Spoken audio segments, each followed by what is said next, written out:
So you decided to buy an AK.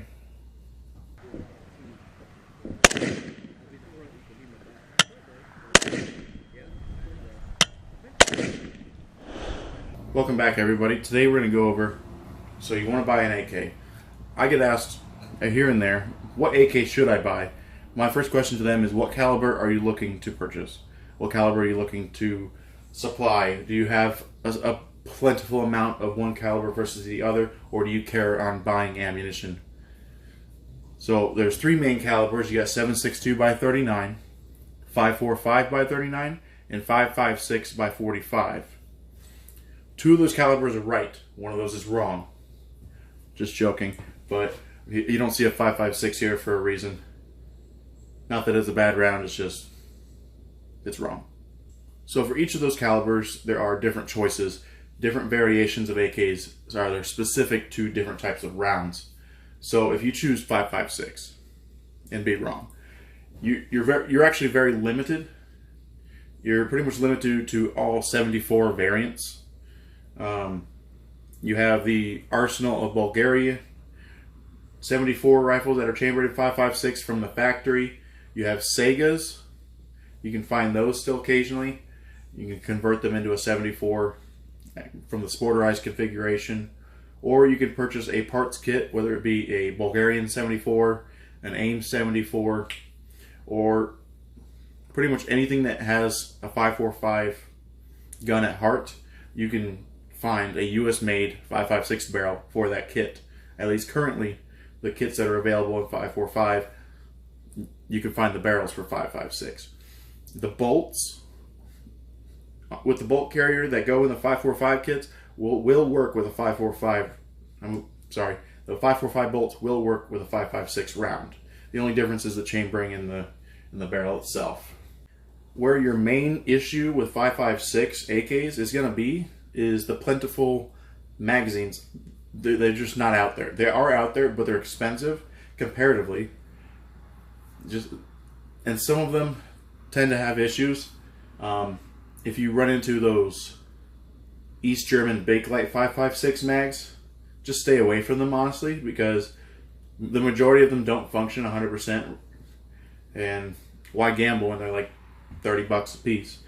You can find Circle 10 mags, but purchasing them new, if not used, are going to be around 40 to 60 bucks. So honestly, the magazines themselves is one main reason I haven't jumped into the 5.56 world. Let's say you do choose the 7.62 by 39.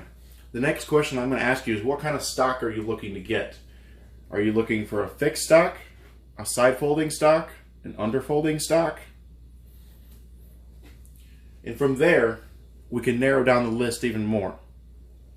There are pros and cons to all of them, and I'll try and go over a little bit of them. So this here is a Romanian underfolder. It has the earlier type of underfolder. There are two different main variations. There are slight differences throughout the years, but this is a Romanian / early Russian Bulgarian type underfolder. It has an angle similar to the stocks on a milled rifle. They later changed that to the other version I will show you here in a minute. It has one side that has a push button. It only locks on one side of the receiver.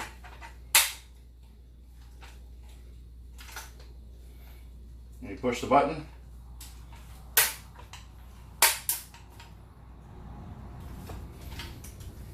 These, when you shoulder them, you pretty much just get your chin on them, which can be unpleasant throughout a day of shooting.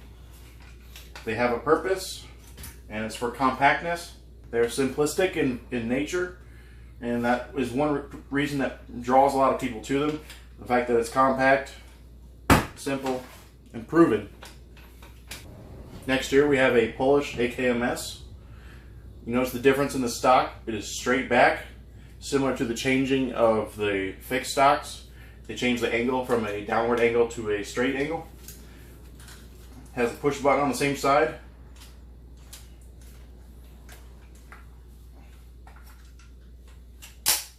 Locks.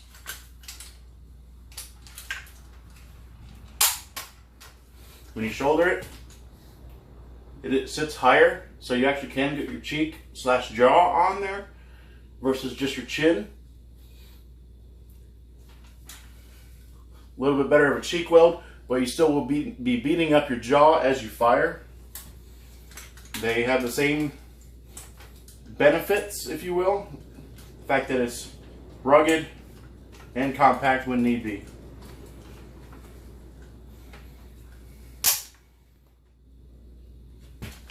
So say you intend to just go with a standard fixed stock. This is a Romanian AKM, a Mod 63. It's pretty much what a Wasser will have.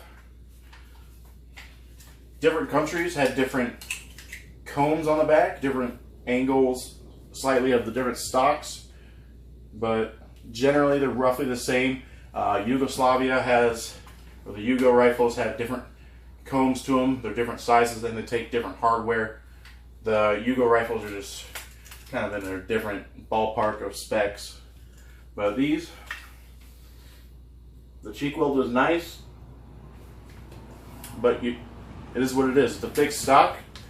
The majority of the time you'll have a trap door for a cleaning kit, which is nice because having a cleaning kit is a good thing in the field. So you have that. Then you have a 74, pretty much the same specs. You have these lightning cutouts. That's one way you can easily tell a 74 stock, at least for the fixed stocks. Same thing, nice shoulder, good cheek weld, very comfortable. Has a spot for a cleaning kit. Alright, I might as well cover this. It's a club foot, goes on the RPK pattern rifles. It also will have a place for a cleaning kit. They're comfortable. Just like all the other fixed stocks, they're comfortable, but they lack some of the benefits of the folders. Alright, so you decide you don't want an underfolder, you don't want a fixed stock, because you really like the side folding stocks. There are plenty of different side folding stocks. You have left side folding stocks. Let's go over those. So the left side folding stocks, first version was the skeletonized triangle stocks, found typically on Bulgarian or Russian firearms. The ones that you'll typically find here are with the Arsenal rifles, the 104 FR, the 106 FR, 107 FR. However, those typically are not coming in large quantities, and they're shipping mostly fixed stock rifles. Has a D10 button right here. Side folds, catches on that latch there. Put your finger in there, and there we are. Has very similar cheek weld to a fixed stock, which is one reason a lot of people like these. They can go compact when need to, but they're also very similar to a fixed stock. Up next here we have the polymer side folding stock. Same folding mechanism. However, when folded, you won't be able to use this latch. You have a push button that will release it from the latch. Same specs to a fixed stock, which a lot of people like. It has the comfort of a fixed stock with the benefits of a side folding stock. These don't get they don't tend to get as hot as a metal stock, so that's good. Very popular in the US. 100 series polymer side folding stocks. Alright, the last of the Russian / Bulgarian side folding stocks I have would be this Zenico PT1. It uses the same trunnion, same pin size as the other Bulgarians I have. The Zenico does offer it in the 5.5 that the Russian specs are in, and the 4.5 that the Bulgarians are in. It side folds. It doesn't use this latch in the front here. It has its own locking bar and detent button to unlock it. It's adjustable for length of pull. It adjusts this rear butt pad and has a cheek riser, other features. I have a video on this going over some of my Zenico parts. Love the stock. Some people don't like them. It's just a preference thing. So if you're in the budget category, you've probably came across those Clearwater Customs AMD 65 MUT rifles. I don't know exactly what they're calling them. They're not an AMD 65 because of the barrel length, and then not an AKM 63 either. with the way the gas system is set up from the AMD 65 kits. Pinions or what you want on them, I think they offer them in fixed stocks and also the side folding stocks. So this is a pretty common rifle as well. AMD 65, you got a bar that curves down a little bit, cheek or shoulder pad. Another one of those ones that only gets your jaw on it, beats you up if you're shooting the entire day, but the fact that it's very slim and folds to the side makes for a very compact rifle. And typically these AMD 65s will have a shorter barrel length than your standard AKM. So that's a right side folder. Another typical right side folder is the Romanian side folder. East Germans also had a version almost identical to this. There's ones that have push buttons. There's also ones that have levers that you just throw down. This one's a push button. Goes to the side and back. With these, has a little more curve, but you're still going to get your chin on there pretty much. Maybe a little bit of your cheek. This has more of a pronounced butt plate. Might be a little more comfortable, but I've shot a couple of them. They're not the most comfortable. Lastly, of the right side folders that I have a Madi crutch. Initially designed by the East Germans before they switched over to the Romanian style. It's just a straight bar, a little bit of curve to it, but the bar itself is straight. And this pad here, it's a metal butt pad. Got that. Once again, not very comfortable, but very practical on remaining compact. So after you narrow down what caliber you want, what type of stock you want, that pretty much just leaves furniture, which mostly are interchangeable between the different variations. So you have wood. It's probably one of the most common. It's a classic. It works. You have polymer, which is also very popular. Most of the polymer have heat shields in the bottom, the lower handguard here. It doesn't get as hot in the sun, if you will, versus a metal, which is another option. Aftermarket rails. Those are the next options. After you cover caliber, move over to what kind of stock you want and what kind of furniture you want. That pretty much answers your question of what kind of AK you want. Say you want a 5.45 rifle. Well, that narrows it down quite a bit. Same with 5.56. As I said, they're pretty much, you have the same options available. So then you decide, well, I want a fixed stock. Well, then you're left with pretty much a Bulgarian, a Russian, or maybe an early Wasser, what was it, Wasser 2 or 3, for if you want, depending on 5.45 or 5.56. And those are really your only options unless you build from a parts kit. If you're building from a parts kit, you can pretty much do whatever you want as long as you know what you're doing. If you choose, you want 7.62 by 39, you can then decide, well, do I want wood? Do I want polymer? If you want wood, you have many different options because most of the nations started out that way.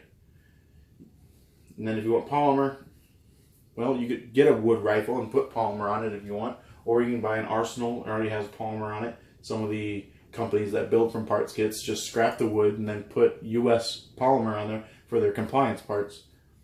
So moral of the story, if you're looking to buy an AK, ask yourself those three questions: caliber, type of stock, and then furniture. And from there you can narrow it down to maybe 1 or 2, 3 options, depending on what those options were. As it's evident with myself, I like them all.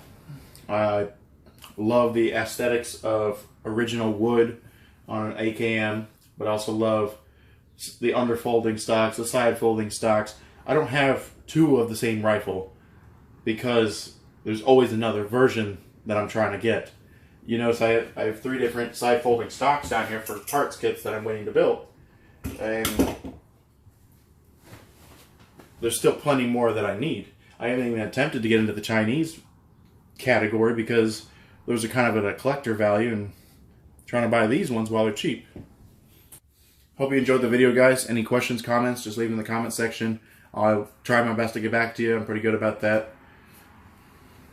Till next time, guys. Take care.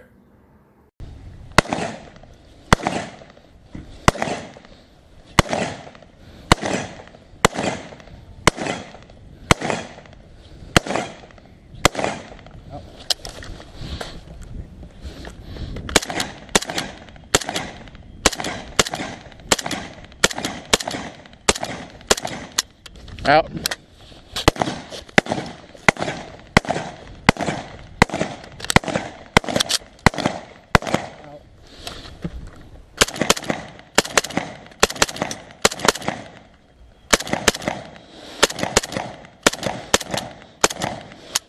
Out.